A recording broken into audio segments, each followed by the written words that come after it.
एक शहर में मालती देवी अपने दो बेटों बहुओं के साथ रहती थी। उनकी छोटी बहू का नाम अनामिका और बड़ी बहू का नाम मोनिका था। मालती देवी स्वभाव से बहुत ही खड़ूस थी, जिस वजह से उनकी दोनों बहुएं उनसे बहुत परेशान रहती थी।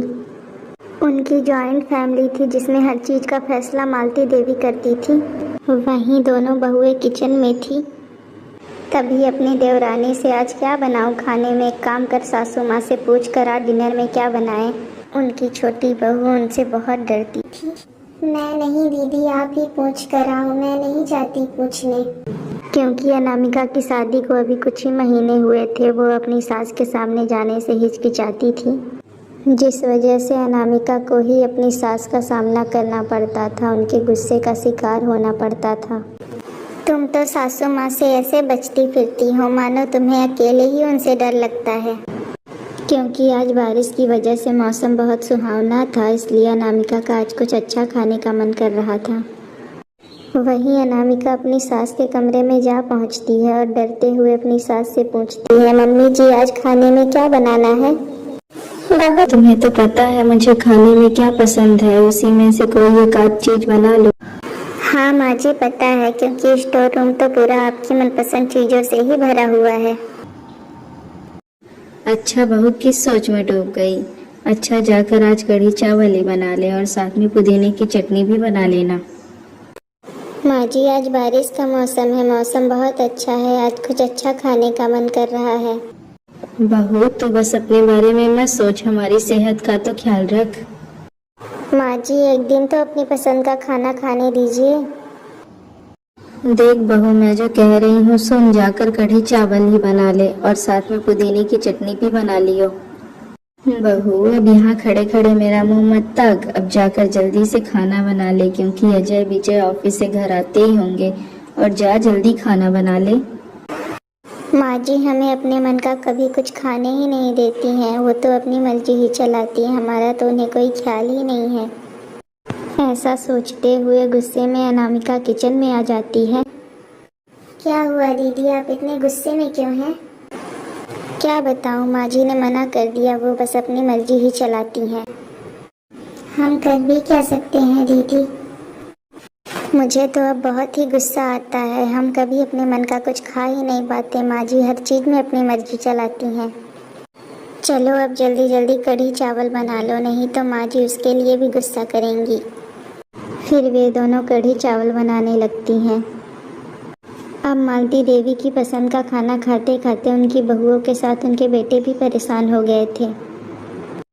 रात को सब साथ में खाना खाने बैठते हैं, तभी मालती देवी का बड़ा बेटा अपनी पत्नी से, अरे यार तुम रोज रोज कढ़ी चावल बना कर रख देती हो, मुझे नहीं पसंद है ये सब। रोज एक ही तरह का खाना लेकर मैं ऑफिस जाता हूँ, जिससे मेरे साथ के लोग मेरा मजाक उड़ाते हैं। मुझे टिफिन मत देना, मुझे टिफिन लेकर नहीं जाना ऑफिस, मैं ऐसे ही जाऊंगा, मैं वहीं से कुछ खा लूंगा। मेरी क्या गलती है माँ जी? अरे बेटा बहू पर क्यों गुस्सा हो रहा है, मैं ही बहू को बोलती हूँ कढ़ी चावल बनाने के लिए।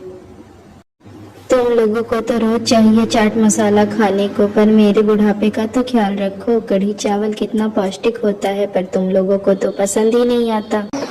फिर सुबह उठकर अनामिका मोनिका फ्रिज खोलती हैं तो उन्हें उसमें कोई सब्जी नहीं दिखती। माँ जी कल रात के बाद इन्होंने कहा है कि ये टिफ़िन नहीं लेकर जाएंगे, तो मैं सोच रही थी कि आज कोई सब्जी बना देती हूँ ताकि ये टिफ़िन लेकर जा सकें। अरे बेटा टिफिन लेकर नहीं जाता है तो मत जाने दे, कितने दिन बाहर का खाना खाएगा। ठीक है बहू मैं जाकर देखती हूँ, अगर कोई सब्जी मिलती है तो मैं लेकर आती हूँ। फिर मालती देवी जाकर सब्जी लाती हैं। माँ जी आप इतनी थोड़ी सी सब्जी लाई हैं, इतने में मैं कितने लोगों का खाना बनाऊंगी?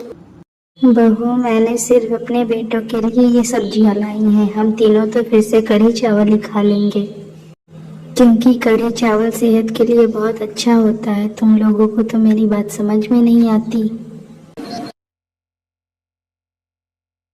अपनी सास की बातें सुनकर अनामिका और मोनिका के अरमानों पर फिर से पानी फिर जाता है। दोनों भाइयों का लंच पैक करके वे दोनों फिर से कढ़ी चावल खाती हैं। अजय और विजय को टिफिन में या तो कढ़ी चावल मिलता या तो आलू की सब्जी। फिर एक दिन माँ रोज रोज आलू की सब्जी कढ़ी चावल, आलू की सब्जी कढ़ी चावल। अब मैं थक गया हूँ, अब मैं टिफिन लेकर नहीं जाऊंगा। बेटा बाजार जाके देख सब्जियां कितनी महंगी हैं, सब्जियों के दाम आसमान छू रहे हैं। तुम लोग तो कभी बाजार जाते नहीं हो, पर तुम लोगों को खाने में अच्छा अच्छा ही चाहिए। अब तुम लोग ही सब्जी लाना और लाकर अच्छा अच्छा बनाकर खाओ। अपनी माँ की बात सुनने के बाद वे दोनों भाई बाहर से ही खाने लगते हैं। बाहर का खाना खाने की वजह से उन दोनों का पेट खराब हो जाता है और दोनों दर्द से चिल्लाने लगते हैं। तभी अनामिका भी चक्कर खाकर गिर जाती है। बेटा मोनिका जल्दी से डॉक्टर को फोन करके बुला ले। माँ जी, मैंने डॉक्टर को फोन कर दिया है, डॉक्टर आते ही होंगे। ठीक है, तब तक तो इन तीनों का ख्याल रख, मैं बाहर जाकर देखती हूँ डॉक्टर आ रहे हैं या नहीं। माँ जी देखिए, डॉक्टर साहब आ गए हैं, आप जाइए उन्हें अंदर लेकर आइए। मालती जी, आपकी बहू कमजोरी की वजह से बेहोश हो गई है। क्या वो कुछ खाती पीती नहीं है? आप लोग उनका ध्यान रखिए और उन्हें हरी सब्जियां और फल खिलाइए ताकि वो जल्दी ठीक हो सकें। और आपके बेटों की तबीयत बाहर का खाना खाने की वजह से खराब है। क्या घर में कुछ अच्छा खाने को नहीं बनता जो ये बाहर जाकर खाते हैं? और मैंने आपकी बहू को मल्टीविटामिन का इंजेक्शन दे दिया है, आप उनका अच्छे से ध्यान रखिए।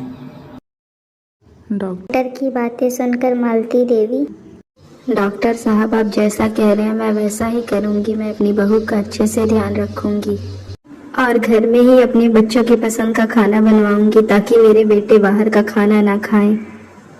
ये सब मेरी वजह से ही हो रहा था। मैं उन्हें उनकी पसंद का खाना नहीं खाने देती थी, जिस वजह से वो बाहर का खाना खा रहे थे। और अब घर में सबकी पसंद का खाना बनता, सब खुशी खुशी खाते। इस तरह से सब खुशी खुशी रहने लगते हैं।